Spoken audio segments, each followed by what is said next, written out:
आज का जो नेक्स्ट टॉपिक है चैप्टर नंबर 6। चैप्टर नंबर 6 का जो टाइटल है वो है प्रोकैरियोट्स।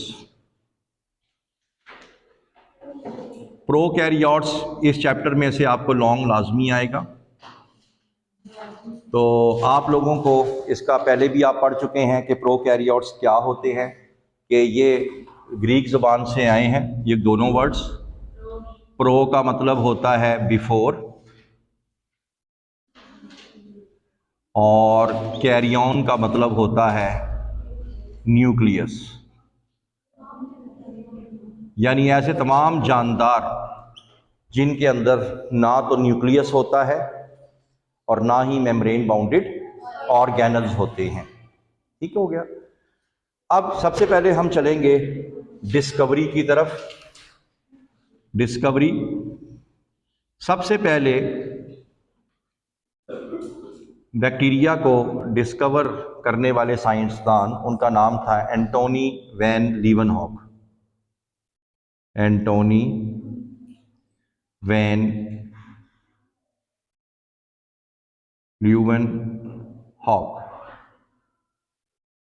और एंटोनी वैन लीवनहॉक के पास अपनी सेल्फ मेड इन्होंने माइक्रोस्कोप बनाई, सेल्फ मेड माइक्रोस्कोप, और उसके अंदर मुख्तलिफ चीज़ों को ये देखते थे, पानी को, बारिश के कतरों को, मुंह के सलाइवा को, ठीक है। और इसके अंदर इनको टाइनी ऑर्गेनिजम्स नजर आए, टाइनी ऑर्गेनिज्म यानी माइक्रो ऑर्गेनिजम्स,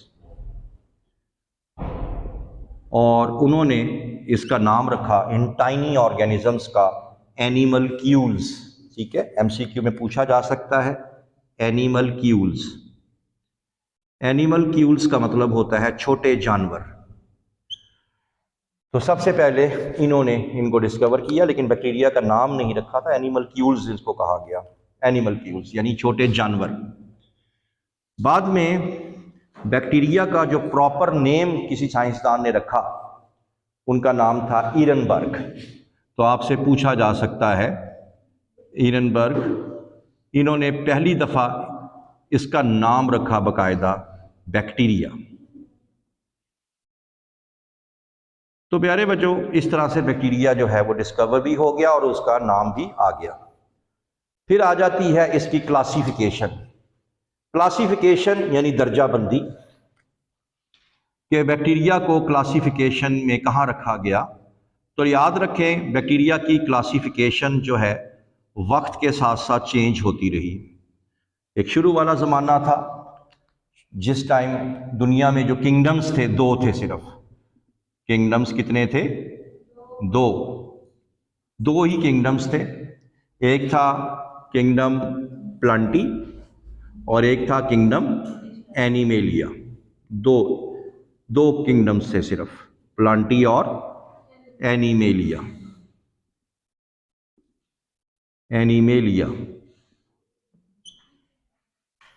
इस सिस्टम को कहा जाता है टू किंगडम क्लासिफिकेशन सिस्टम, क्योंकि उस जमाने में, आज तो 5 है ना, उस जमाने में जो शुरू था तो कितने थे? 2। एमसीक्यू में याद रखना, जब टू किंगडम क्लासिफिकेशन सिस्टम था, बैक्टीरिया को रखा गया था प्लांटी के अंदर। बैक्टीरिया को किस में रखा गया? प्लांटी में रखा गया। क्यों रखा गया? क्योंकि ये जो क्लासिफिकेशन होती है, ये होती है अकॉर्डिंग टू सिमिलैरिटीज। कुछ चीज़ें आपस में मिलती हैं तो उसको वहाँ रखते हैं। तो प्लांटी में क्यों रखा गया? प्लांटी में इसलिए रखा गया क्योंकि बैक्टीरिया की सेल के बाहर भी क्या होती है? Cell wall. और प्लांट के सेल वॉल के बाहर भी क्या होती है? Cell wall. ठीक। लेकिन बाद में कुछ लोगों ने फड्डा डाल दिया। फड्डा क्या डाला? उन्होंने कहा जी प्लांट्स तो क्या होते हैं? ऑटोट्रॉफ, अपनी खुराक को तैयार कर सकते हैं, लेकिन बैक्टीरिया बहुत से ऐसे हैं जो अपनी खुराक तैयार नहीं कर सकते, तो इनको इकट्ठा क्यों रखा है? तो फिर इसको ठीक करने के लिए एक और साइंटिस्ट आए। उस साइंसदान का नाम था जॉन हॉग। क्या नाम था? जॉन हॉग साइंटिस्ट का नेम था। उन्होंने कहा भाई एक किंगडम और होना चाहिए, तो लिहाजा इन्होंने एक और जो है वो बना दिया किंगडम, और उस किंगडम के अब हो गया 3 किंगडम हो गए। प्लांटी पहले ही था, एनिमेलिया पहले ही था, हाँ जी एनिमेलिया, लेकिन अब आ गया प्रोटिस्टा, किंगडम प्रोटिस्टा। अब किंगडम प्रोटिस्टा जो था, बैक्टीरिया को उठा के, या जितने भी माइक्रो ऑर्गेनिजम्स हैं, माइक्रो ऑर्गेनिजम्स ऐसे तमाम जानदार जिनको देखने के लिए हमें क्या चाहिए, माइक्रोस्कोप, तो बैक्टीरिया को उठा के रख दिया गया किसमें, प्रोटिस्टा में। ठीक हो गया। फिर वक्त गुजरता रहा और क्या हुआ, एक और साइंटिस्ट आए, उनका नाम था हर्बर्ट कोपलैंड।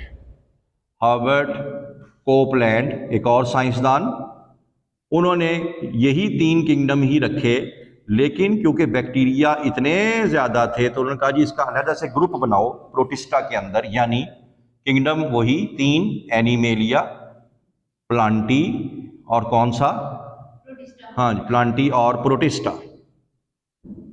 और क्योंकि बहुत ज़्यादा आबादी थी इनकी, बहुत ज़्यादा मिकदार में होते हैं, तो इसका ग्रुप बना दिया गया और ग्रुप में रखे गए ये तमाम के तमाम प्रोकैरियोट्स, यानी बैक्टीरिया वगैरह इसमें रखे गए कि इसको हो किंगडम प्रोटिस्टा ही, लेकिन ये ग्रुप बना दिया।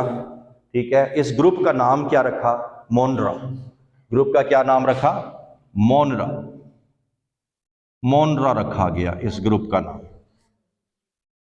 नहीं समझ आई बात की, तो ग्रुप का नाम आ गया। ठीक है, फिर एक और साइंसदान थे, उनका नाम था, नो हर्बर्ट कोपलैंड यहां पे नहीं आएगा, हैकल लिखें, तो यहां पे आप लिखें अर्नेस्ट हैकल। तो अर्नेस्ट हैकल जो थे, इन्होंने क्या किया, इन्होंने प्रोटिस्टा के अंदर क्या बना दिया, एक ग्रुप बना दिया और उस ग्रुप का नाम क्या रखा, मोनरा। और मोनरा में क्या डाल दिए गए, प्रोकैरियोट्स। फिर आप आएंगे वही साइंटिस्ट का नाम क्या था, कोपलैंड, हर्बर्ट कोपलैंड। इन्होंने क्या किया, इन्होंने आके ये किया कि इन्होंने इसको दर्जा दे दिया, तरक्की दे दी किंगडम के लेवल की। तो ही एलिवेटेड का मतलब है बुलंद किया इसका मर्तबा, ग्रुप टू किंगडम, यानी अब 4 किंगडम हो गए इस तरह से। तो यानी किंगडम कौन कौन से बन गए, एक किंगडम पहले ही बन गया एनिमेलिया, हाँ जी एनिमेलिया बन गया, एक बन गया प्लांटी, एक बन गया प्रोटिस्टा और एक और बन गया जिसका नाम था मोनरा। और फिर हम क्योंकि इसी के साथ स्टिक रहेंगे तो ये किंगडम जो है मोनरा बन गया। ठीक है, और तमाम के तमाम बैक्टीरिया किस में आ गए, मोनरा में आ गए। और इसके अंदर अब सिर्फ और सिर्फ मोनरा के अंदर वो जानदार पाए जाते हैं जो क्या होते हैं, प्रोकैरियोट्स होते हैं, क्योंकि क्लासिफिकेशन होनी चाहिए किस, हाँ जी अकॉर्डिंग टू सिमिलैरिटी। अब हमें पता है कि मोनरा में जितने भी जानदार हैं उनमें किसी के अंदर भी न्यूक्लियस मौजूद नहीं है, सेल वॉल तो ज्यादातर होती है, कुछ में नहीं भी होगी लेकिन ज्यादातर होती है। समझ आ गई बात की। फिर वक्त मजीद चेंज हुआ, फिर आ गए जी रॉबर्ट विटेकर। क्या आ गए, रॉबर्ट विटेकर आ गए। रॉबर्ट विटेकर ने आके 5 किंगडम्स क्लासिफिकेशन सिस्टम दिया जो आज भी लागू है। और वो 5 किंगडम क्लासिफिकेशन में आज जो तरतीब वाइज जो हमारे किंगडम है, पहला है मोनरा, मोनरा के बाद किंगडम आ जाता है प्रोटिस्टा, फिर आ जाता है किंगडम फंजाए, फिर आ जाता है किंगडम एनिमेलिया और फिर प्लांटी। तो आज जो 5 किंगडम दिए, 5 किंगडम क्लासिफिकेशन सिस्टम, वो दिया रॉबर्ट विटेकर ने।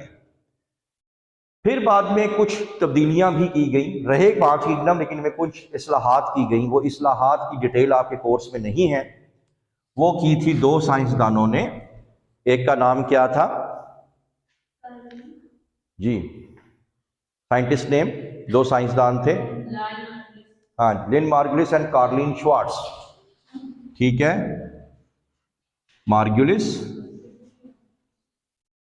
And Schwarz. इन्होंने क्या किया, इसमें आपने सिर्फ यही लिखना है कि दे मॉडिफाइड, और कुछ नहीं किया, सिर्फ मॉडिफाई किया, उसमें कुछ बेहतरी लेके आए। दे मॉडिफाइड 5 किंगडम क्लासिफिकेशन सिस्टम। दे मॉडिफाइड 5 किंगडम क्लासिफिकेशन सिस्टम। तब्दीली, कुछ थोड़ी बहुत तब्दीली की, वो तब्दीली का जिक्र आपके कोर्स में नहीं है, पिछली बुक्स में हुआ करता था। ठीक है जी, तो ये आपने बताना है जी। उसके बाद प्यारे बच्चों, ये तो हो गई हिस्ट्री सारी की सारी, डिस्कवर कैसे हुआ, क्लासिफिकेशन किस तरह हुई। तो आज हम इसको आगे लेके चलते हैं टॉपिक को। टॉपिक का नेक्स्ट क्या है भला?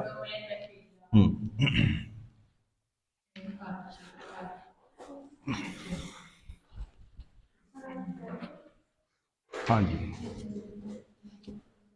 साइंस के मुताबिक बच्चों, साइंस ये कहती है कि दुनिया में सबसे पहला कोई अगर जिंदा जानदार था जो पैदा हुआ दुनिया में, वो था एंशिएंट बैक्टीरिया। कौन सा? Ancient bacteria. एंशिएंट का मतलब कदीम ज़माना। इसकी पूरी डिटेल सेकंड ईयर में दी गई है, कैसे पैदा हुआ।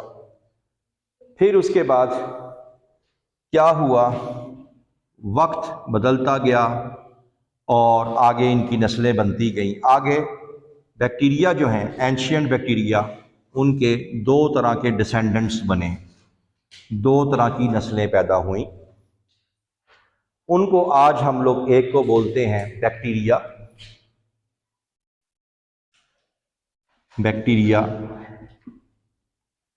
The domain bacteria and domain archaea, domain archaea. ये दोनों ही बच्चे हैं किसके? एंशिएंट बैक्टीरिया के। और इनमें भी हजारों साल, लाखों साल गुजरने के बाद इनके भी आगे नस्ल चेंज होते होते बन गया यूकैरिया।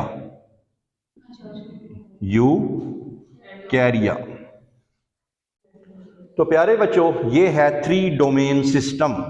डोमेन क्या होता है? डोमेन किंगडम से ऊपर वाली कैटेगरी है, अप कैटेगरी है। यानी अगर कोई पूछ ले बैक्टीरिया के कितने, एंशिएंट बैक्टीरिया के कितने डोमेन थे? नॉट 3, 2। टोटल डोमेन कितने हैं? 3। ठीक है, डोमेन क्या बताया? किंगडम से ऊपर की कैटेगरी होती है। जैसे यूकैरिया के अंदर किंगडम एनिमेलिया भी आ जाएगा, किंगडम प्लांटी भी आ जाएगा, किंगडम प्रोटिस्टा भी आ जाएगा, सारे इसमें आ जाएंगे। तो कई किंगडम मिलके एक क्या बना? डोमेन। तो ये बिग कैटेगरी हुई ना। तो ये ये जो क्लासिफिकेशन हम करते हैं, ये किस बिहाफ पे करते हैं? ये इस बिहाफ पे करते हैं कि ये मॉलिक्यूलर सिस्टमैटिक्स, ये साइंस की ही एक ब्रांच है, सिस्टमैटिक, जिसमें हम मॉलिक्यूलर बेस के ऊपर हम लोग ये अंदाज़ा लगाते हैं कि दोनों जो हैं इसके जो हैं आगे डिसेंडेंट्स हैं। ठीक है, कोई भी चीज़ अंदाजे से, ये तुक्के से नहीं लगाई जाती, कोई एक सिस्टम होता है। मिसाल के तौर पे ये सिस्टम क्या था? कैसे पता लगा कि ये दोनों इसके बच्चे हैं? पता ये लगा एक जीन की मदद से। और वो जीन कौन सा था? वो gene coding for ribosomal RNA.